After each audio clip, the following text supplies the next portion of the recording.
नमस्कार, आप देख रहे हैं जीपीएन बिहार सच्ची बात सटीक विश्लेषण और मैं हूं आपके साथ डॉक्टर गौतम पांडे। आज हमारे साथ बैठे हैं जन स्वराज पार्टी के जिला अध्यक्ष श्री बंटी यादव जी। आज हम इनसे ये जानने के लिए आए हैं कि परसों जो पटना में एक विधानसभा का जो घेराव किया गया था उस प्रदर्शन में जो पुलिस द्वारा लाठीचार्ज किया गया उसके बारे में आज इनसे हम थोड़ा विचार विमर्श करेंगे, थोड़ा जानने की कोशिश करेंगे कि आखिर ऐसी नौबत आई क्यों जिसकी वजह से ये लाठीचार्ज करना पड़ा। ये भी जानने की कोशिश करेंगे कि क्या इसमें जन स्वराज के कार्यकर्ता कुछ उत्तेजित हो गए थे या पुलिस ने जबरन रोकने की कोशिश की, इसके बारे में जानकारी लेंगे इनसे। अध्यक्ष जी, आपका हमारे चैनल पर आने के लिए बहुत बहुत धन्यवाद और बहुत शुक्रिया और आपको बहुत बहुत धन्यवाद कि आप किसी माध्यम से जानकारी मिली और मेरे स्वास्थ्य के बारे में जानने आए, तो इसके लिए आपको बहुत बहुत शुक्रिया जी। हम ये भी बताना चाहेंगे दर्शकों आपको कि उस प्रदर्शन में जो पुलिस द्वारा लाठीचार्ज किया गया था इसमें अध्यक्ष जी को भी चोट आई है, गहरी चोट आई है पीठ में भी और पाँव में भी। तो इसके बारे में सरकार को कुछ सोचना पड़ेगा कि इस तरह के जो प्रदर्शन होते हैं, राजनीतिक प्रदर्शन, इसमें यह लाठीचार्ज करना कहां तक उचित है। तो अध्यक्ष जी, जिस समय यह लाठीचार्ज हुआ वहां की क्या स्थिति थी? देखिए, ऐसा है कि ये कुछ ऐसा नहीं था कि अचानक से कोई मॉब आया और घेराव करने के लिए पहुंच गया। एक सप्ताह से उनको आवेदन दिया गया था कि हम लोग जो 3 मांगे हैं उसको लेकर के विधानसभा का घेराव करें। और सबसे ज्यादा जरूरी है ये जानना कि क्या जन स्वराज अपने बारे में बात करने गई थी, ये जनता की बात को लेकर के गई थी और जनता की बातों को नहीं।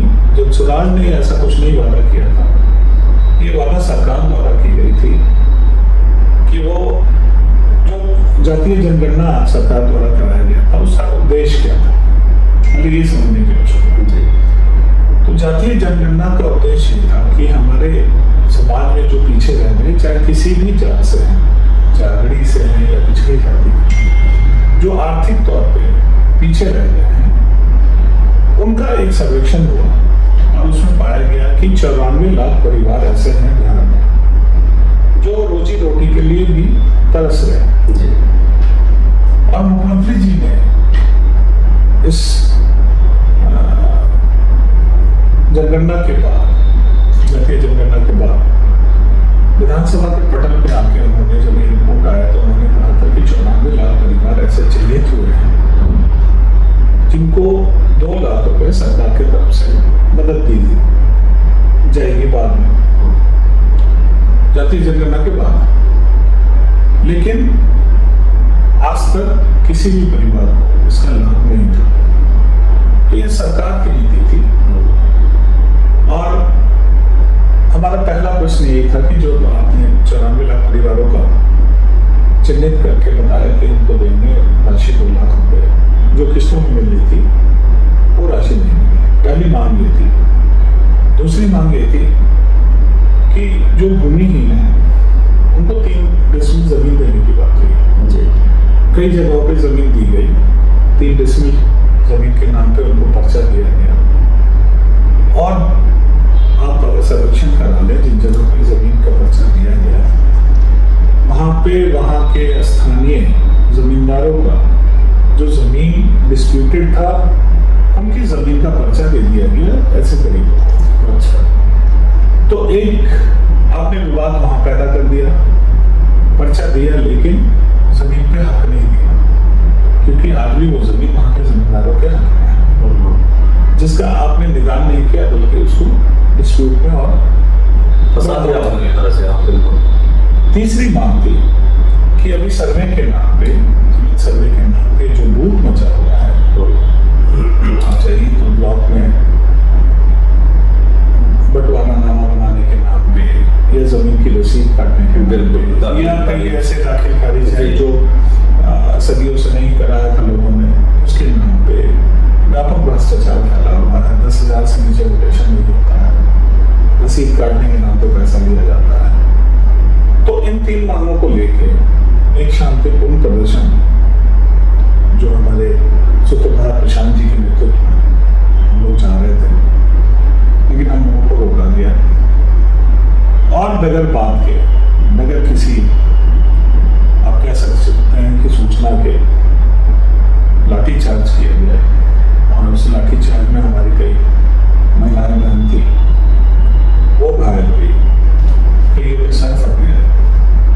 तो क्या सरकार से सवाल पूछने का, अगर हम डेमोक्रेटिक कंट्री में रहते हैं, अगर हम सवाल पूछेंगे तो उसका जवाब अगर लाठी है तो फिर कोई बात नहीं, जनता सब देख रही है, 2025 में इसका जवाब मिल जाएगा।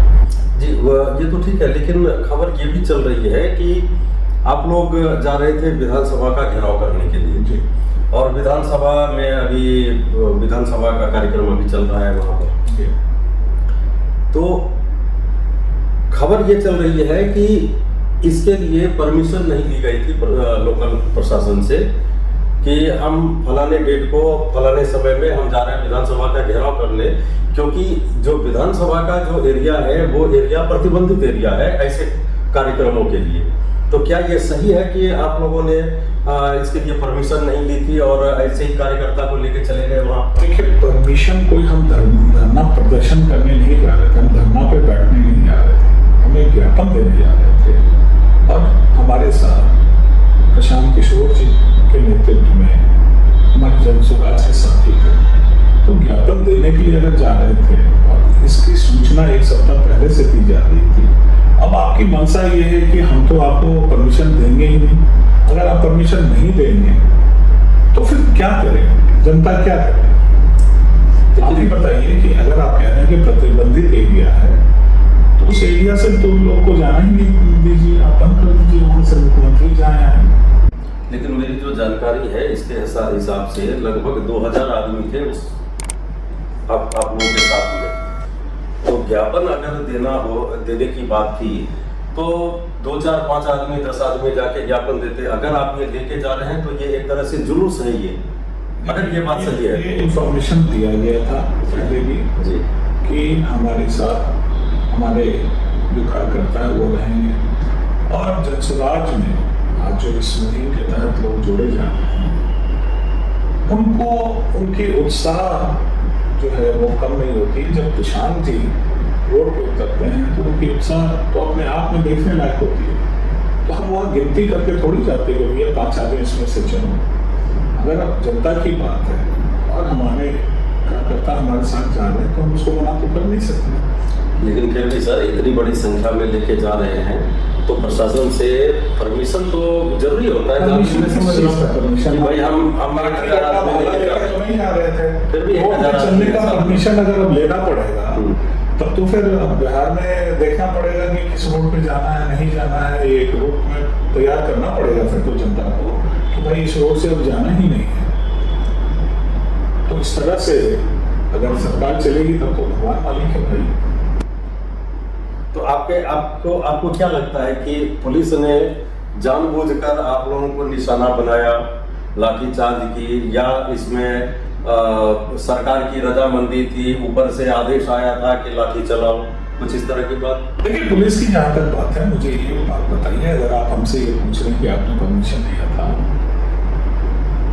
तो वहाँ के एसपी, वहाँ के डीएसपी जो वहाँ थे वो ये बताएं कि किसके आदेश से लाठीचार्ज हुआ। बिल्कुल सही सवाल, हमको भी बताना चाहिए। जी बिल्कुल। और दूसरी बात, पुलिस का काम क्या होता है? क्या वहाँ पे कोई हिंसा हो रही थी? क्या जो भीड़ हम प्रशांत जी के साथ थी वो उग्र थी? आप मीडिया में हैं, आप वीडियो देख लीजिए। क्या सरकार के खिलाफ कोई आगजनी हो रहा था? क्या वहाँ सरकारी संपत्ति का नुकसान हो रहा था? तो अगर किसी तरह का वहाँ पे आतंकवादी कार्रवाई नहीं हो गई थी तो फिर आप लाठी क्यों चला रहे थे भाई?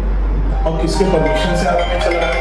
ये जवाब तो सरकार को देना पड़ेगा ना, वहाँ की पुलिस को देना चाहिए। बिल्कुल बिल्कुल देना चाहिए कि एक अगर डेमोक्रेटिक कंट्री में लोगों को अपनी बात रखने का अगर आप हक ही छीन रहे हैं तो फिर इसका तो कोई इलाज है नहीं। अगर लाठी तंत्र ही चलाना है तो फिर आप चुनाव क्यों कराते हैं? सर एक खबर ये भी है कि पुलिस ने एक बैरिकेडिंग लगाया हुआ था जिसको कि तोड़ के आप लोग आगे बढ़े, इसलिए पुलिस को मजबूरन लाठीचार्ज करना पड़ा। क्या ये सही है बात? बैरिकेडिंग लगाने का उद्देश्य क्या है आपके? इससे आगे आप ना बढ़े। तो अगर हम ना बढ़े तो वहां पे चले आते सरकार के प्रतिनिधि, हम तो बात करने आ रहे हैं ना। तो कहाँ बात करें? वो स्थान आप निर्धारित तो करते, आप बैरिकेडिंग लगा रहे हैं एयरपोर्ट के पास। सरकार सोई हुई कार में तेल दे करके विधानसभा, तो कहाँ पे हम बात करें, कहाँ रखें? आप ही बताइए। बैरिकेडिंग का उद्देश्य क्या होता है?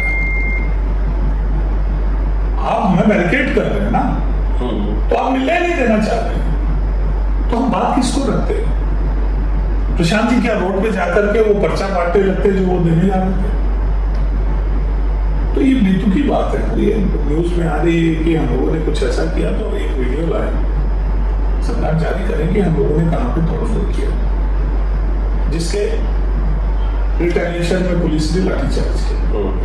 तो आप क्या समझते हैं कि ये पुलिस आप लोगों को डराने धमकाने या आपको और आपकी पार्टी को दबाने के लिए ऐसा कर रही थी?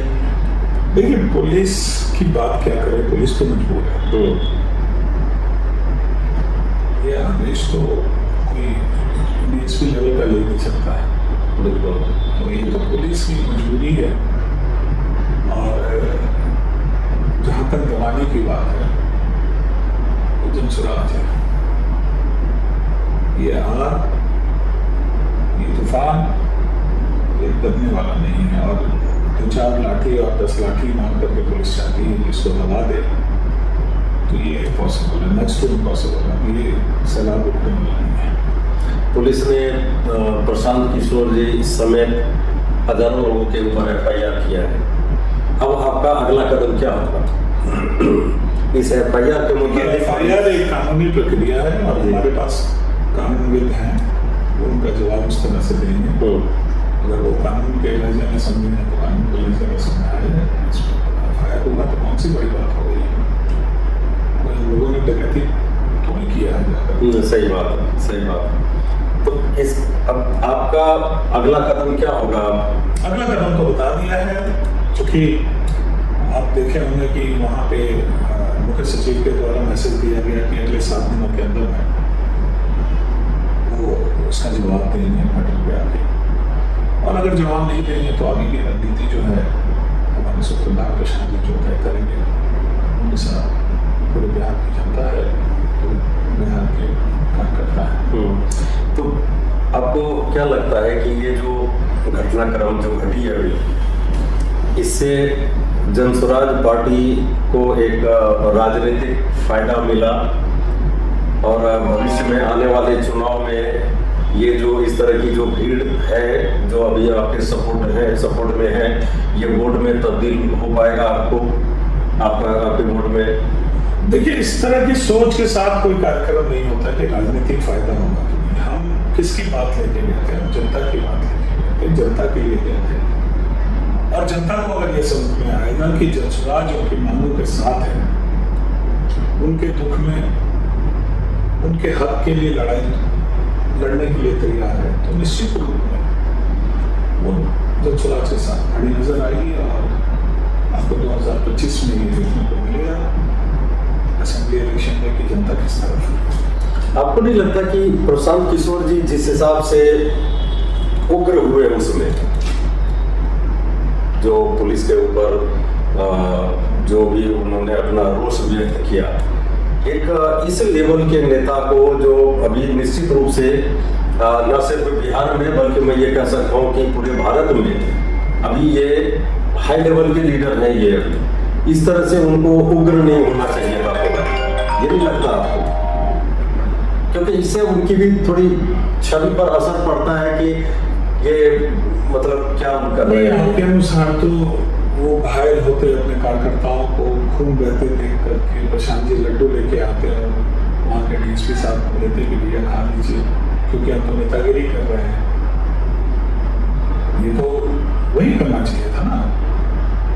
अगर हमारे कार्यकर्ता घायल हो रहे हैं और हमारा नेता हमारे लिए लड़ रहा है तो ठीक है, उनकी छवि पे अगर आ रहा है तो उनको ये कबूल है, लेकिन वो अपने कार्यकर्ताओं के साथ खड़े हैं, ये उन्होंने जता दिया और कार्यकर्ता जनता के साथ खड़े हैं। इसलिए इस तरह का जो उनकी छवि को खराब करने की या इस तरह से दर्शाने की कोशिश की जा रही है वो कहीं से भी जस्टिफाइड नहीं है।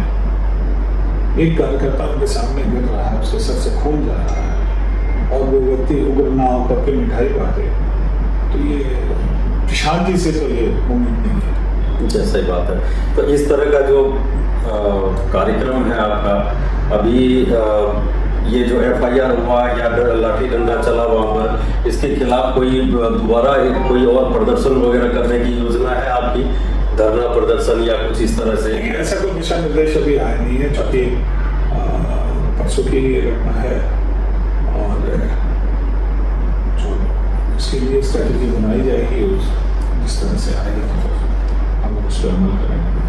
चलिए, बहुत बहुत धन्यवाद आपका। आपने पटना की स्थिति को मतलब एक तरह से कह सकता हूँ कि पूरी तरह से क्लियर कर दिया आपने कि वहाँ पर क्या क्या घटित हुआ था और किस परिस्थिति में हुआ।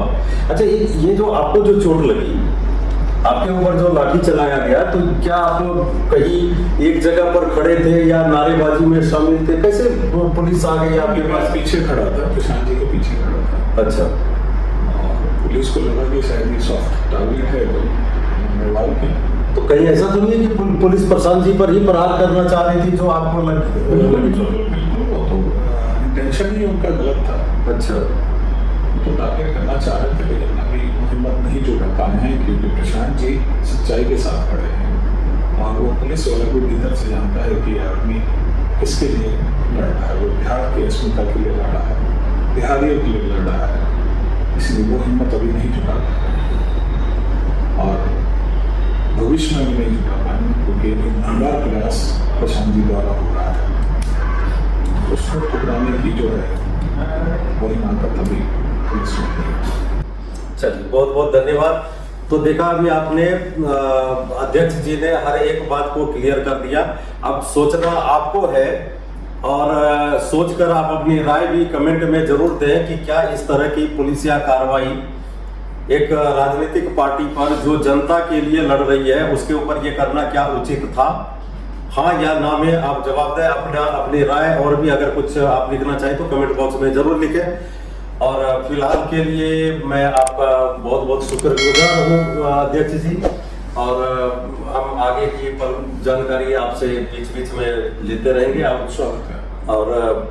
और आप जो है इस वीडियो को लाइक कीजिए और जहां तक हो सके ज्यादा से ज्यादा शेयर कीजिए ताकि लोगों को भी पता चलता रहे कि क्या क्या घटित हो रहा है इलेक्शन के पहले।